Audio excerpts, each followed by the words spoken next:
and you feel yourself hesitate, all you're going to do is you're going to count backwards, 5, 4, 3, 2, 1, then you're going to move. Now, a couple things about this.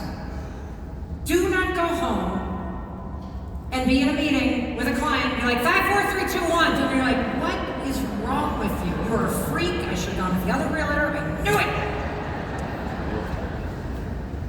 The other thing is, do not count up 1, 2, 3, 4, 5. It does not work. It does not work if you count up 1, 2, 3, 4, 5, and that has to do with the research. So let me explain what is going on in your brain and why this is so powerful, because it has been studied extensively.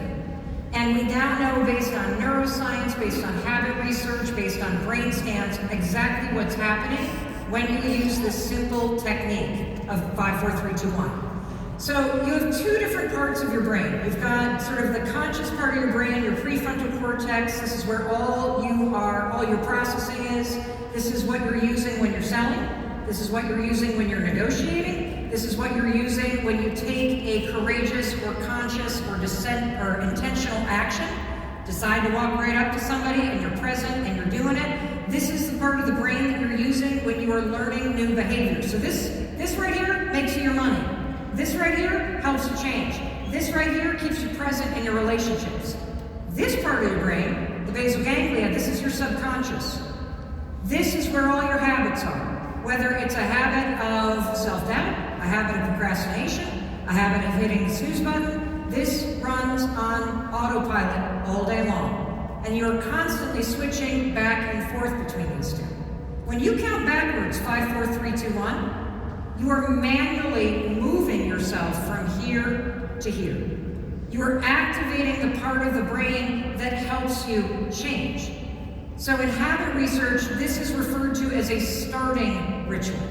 It's almost like this Trojan horse, the first starter domino that you tip, because counting's an action. 5, 4, 3, 2, 1. You start counting, you've actually already made the decision to do the thing. Whether it's get up off the couch and go out for the run, or it's put your hand on the phone, pick it up and make the cold call. When you initiate the counting, you've already decided to do it, and the counting pushes you in a brand new direction. That's why this is so effective. In fact, I'm going to show you a simulation of a functional MRI so I can explain and you can see what's actually happening. So the red part of the image is the basal ganglia. Any self-sabotaging behavior that is a habit, your crappy self-talk, constantly trashing yourself, which by the way is not helping you make money. It's not helping you be a better partner or parent or spouse. That's all programmed right in there. The green part is what we want to activate. And so let's count backwards together out loud and let's see what happens. Here we go. 5, 4, 3, 2, 1. Excellent. So if you felt a little pressure right here, that's kind of normal. That just means I hypnotized you. Cluck like a chicken. No, I'm just kidding. That's the next speaker. That's normal. And what's going to start happening, which is super cool, is when you use this to push yourself through the behavior that's holding you back. You can use this for literally anything. You are training yourself to go from what psychologists call the kind of person who has a bias towards thinking. I'm not talking about the kind of thinking where you're trying to analyze the market and figure out the price, and even though the person that you are representing thinks their house is worth $1 bazillion, you're like, oh, I don't think so, I don't price it that high, and you're kind of, to go from a bias towards thinking like that to a bias toward action. A lot of you that have followed me for a long time, it's like, my God, she's always doing stuff. She's always trying something new. That's because I've been using 5, 4, 3, 2, 1 for over 15 years at this point. I've trained myself in those moments where I have the instinct to go, I move. And it's the small moves that compound over time. And you're thinking too much about the little things. And it's holding you back. It is holding you back. And look, when you first start using it, I think it's really obvious. You're going to use it to push yourself, right? And I'm cool with you hating me.